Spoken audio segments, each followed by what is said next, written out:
Welcome guys to the 2023 World War III build contest where you can build a diorama based on a fictional version of World War III, what it could look like. So let's go check out the entries. So our first entry comes from Excluded. This is the first days of World War III, Chinese forces entering the evacuated city of Taichung in Taiwan when Taiwanese M60A3 surprising a convoy of Chinese ZBL-08 and a Type 86. Then by XZZ, we have a Ukrainian convoy headed back to base, but it's about to be ambushed by a T-90 hiding in the tree line. Then by Ejadr, this is the invasion of Germany World War III, Russian troops invading German territory with paratroopers and the Russian army advancing into a city and having a battle against German troops. And on the last image there is the arrival of French reinforcements. Then by Red Hanya MC, we have a convoy of Indonesian military vehicles that wanted to fight Australia, who are carrying out an invasion in Jakarta. They have Leopard 2 Revolution main battle tanks and the Pindad APS-3. Then by Kenneth, we have a 2073 Challenger 5 ambushing in a forest, intercepting an attack on Europe by the expanded Russian camp. Then by John F. Kennedy, we have this Russian convoy moving through a Ukrainian town. Then by Mushroom, we have some Ukrainian T-80BM ambushing a Russian convoy after Russia invades. Then by Pro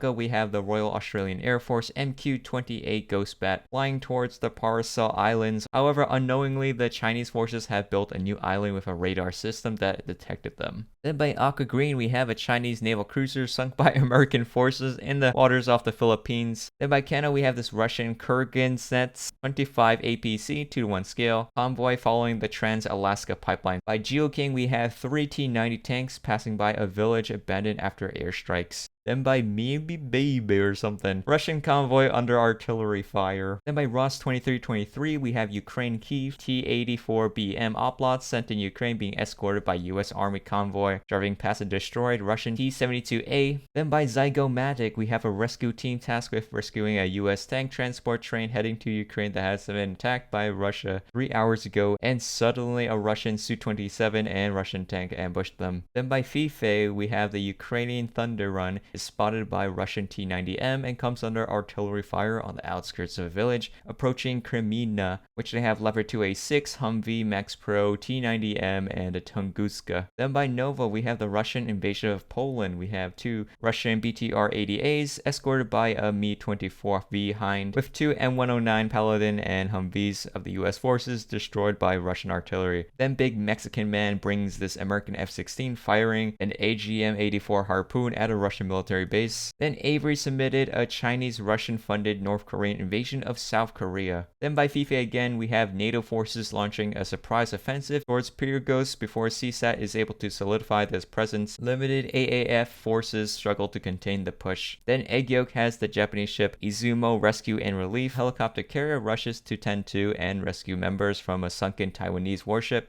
presumably attacked by Chinese aircraft, 43 nautical miles north of Taiwan in 2021. Then Irish Potato number 1, a T-80 being ambushed at a Ukrainian checkpoint. Then Molden Aviation, we have 2 Ukrainian Leopard 2A4 invading Moscow on the 28th day of World War III. Then Clone Mob has this ambush of Olympian Bridge. Circa 1954, French forces ambush a lost Soviet armored convoy somewhere near Normandy. Then Ready has this liberation of the city, so just tank fighting in an urban environment. Then Just One Moro, in late 1988, a group of East German generals have united and planning a coup involving the invasion and capturing West Berlin for months. And here they're fighting with NATO. Rail submitted this. Serbia sends army to border because of tensions between Serbs and Albanians in Kosovo. Then Boney submitted the Operation Kami detected, opinion rejected, a group of NATO vehicles rushed to storm into captured Air Force base. Then Shu has Operation Swift Bush. 2 black operatives in ghillie suits hide and sneak past a convoy of tanks to get inside a secret Russian airbase. 4-to-1 scale says thanks to Toxel for screenshots. Intel has said there is vital documents to finding a piece of a puzzle. Then Speedlicious of Vladivostok, the American fleet led by USS Iowa says rogue officers plan to strike at the fleet, and a submarine has launched a P-500 Basalt missile. Then Magic Creeper MC, military patrols in a jungle in Papua during operations to eradicate rebels. Another entry by Excluded, we have the Russian losing in Ukraine. Wagner decided to start a surprise attack on Russian forces. A BTR-80A and a BMP-1 getting into very close combat with a Russian T-80 BVM. A Mi-17 nearby got called and is helping defend against the enemy. Then Ready again, he has 1 in the field warrior, so we see some sunflowers, but probably some Russian Ukrainian stuff. Steve, we have some Bengal Bengal Tigers on a hunt, 2 modified J-8 flown by Bengali volunteers on a bombing mission against Indian forces flying low in the Himalayas. This is when it goes on attack run against this convoy. Then by JMG Tripta, we have the Northern Mindanao Cagayan de Oro City, a group of PLA tanks passing through the abandoned highway towards a bridge to capture area west of the Cagayan River. The unsuspecting PLA tank is shot by a Philippine Army Merkava tank. This is thanks to Simon the Order for help with the buildings. Mr. Sister Fister, the United States of America got bored of Russia and China not having freedom and democracy, so the US came up with this project Rods of God, which deliver a 20-foot long tungsten freedom and liberty delivery stick. The impact has the same force of a nuclear bomb. A group submission with Hyperdog, Reflector, and Toxel. This is Operation Sniping Mantis 2028. In the winter of 2027, Iran took hostage of numerous US and UK nationals who were arrested on suspicion of spying for their respective governments. So the US and the UK declared war on Iran and launched forces straight for the Middle East. It says the attack consists of a fleet containing 120 fixed-wing aircraft, 30 helicopters, 20 ships containing 12 different classes. Amphibious assault operations are also to be conducted by a separate fleet of US and UK Marine forces. Air crews across the fleet ready themselves for combat, so F-35s, F-18 Hornets, E-2 Hawkeyes, AW-101 Merlins. As the fleet nears the Persian Gulf, the big red buttons are pressed to launch missiles in Iran's direction to cripple major targets or landing on the coast. So they deploy LCAC-100s from the USS Somerset and Arlington, MQ-9 Reaper drones scouting the nearby airfield, M1A2 Abrams and Challenger 2s roll across to capture nearby towns and cities and points of interest, while Iran scrambles Su-27 fighter jets. And here's a list of credits if you guys want to read that. Next, by Cosmic Shark, The March to Moscow. In 2029, NATO forces have nearly pushed Russians out of Ukraine. They're planning to march into Moscow and capture the capital, but first they must capture a fort at the border of Ukraine. Then by Ross, in 2027, Russia invades the US after the Russo-Ukrainian War has started. While these tanks were moving to Arizona, they were spotted and Marines were sent to intercept the convoy. Then Sergeant Bugs, after NATO failed to capture the town the previous week, they sent up backup forces. Reason being because it's the closest supply route to supply military needs to build the forces to storm China's borders after the invasion of Taiwan. It also says Irish Potato also helped. Then by Alex the Roach, What Was Gold Is Now Burning, World War III, 1988. Driven to the brink of economic ruin by the Cold War, the Soviet Union demands aid from the West. 1989, as negotiations drag on with no discernible end in sight, tensions rise along the Iron Curtain. NATO diplomats walk out of the Malta Conference. July 1989, the Soviet Union prepares for the biggest war the war has ever seen, starting in Berlin. Mikhail Gorbachev announces the denazification and liberation of West Europe on Soviet TV. West Germany is the first to be taken by the massive Soviet armed forces. And apparently they use BTR-80, BMP-1, F-4 Phantom by Excluded, Sharaban by Waldix, MiG-21s, UH-60, AH-1G, MiG-23, BDR-M2, BTR-60PB, Leopard 1A5, Martyr, T-80U, T-80B, T-72s, BTR-152, Tatra, Mi-24D, Ural, MTLB, Trabant, M113, ZSU-23-4. Huge thanks to Patterns for letting me use this vehicle. It also says thanks to Creddy Fox, Delta Waldix on Fally, Daffy Samlink, Mika Paka, Excluded, Hyperdog, Michael, and Zector for helping. I don't really do anything, so maybe it's just talking about advice though. Alex the Roach for his second submission. It says Scattered Echoes of the Cold War. In 1961, the Cuban Missile Crisis didn't end well and turned into a nuclear apocalypse. Both the Soviets and Americans bombed each other with everything they had. Then by Shoe and Reflector, we have Operation Eagle Strike. In 2027, after the Russian victory in Ukraine, NATO and the US declared war on Russia as the Kremlin breached their agreement and started expanding in the Baltics. World War III has been hot for over 2 months now, and a US fleet ambushed a Russian armada in the Baltic Sea, consisting of Oriel carrier, Ulyanovsk supercarrier, 2 Slava-class cruisers, a Kirov-class battlecruiser, originally heading to support Russian forces in Europe and outside Kaliningrad. Here's a Top Gun moment between 2 fighter jets, and we also got some ground warfare going on with some main battle tanks happening in the mainland. There's also the Su-25 Frogfoot doing a ground attack, destroying this tank. And over Moscow, 2 Su-57s intercept a swarm of kamikaze drones. Besides Shoe and Reflector, it says extra credits to these people over here. Alright, so that's pretty much it for all the submissions. Thanks to everyone who participated, and now let's move on to the top 10.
So yeah, I hope you guys enjoy this video. There was over 300 pictures in this contest, so it's quite a lot of content to go over, but I hope you guys had fun. We might have another contest in the future, so if you guys want to participate, join our Discord, and I'll see you guys in the next one. Bye.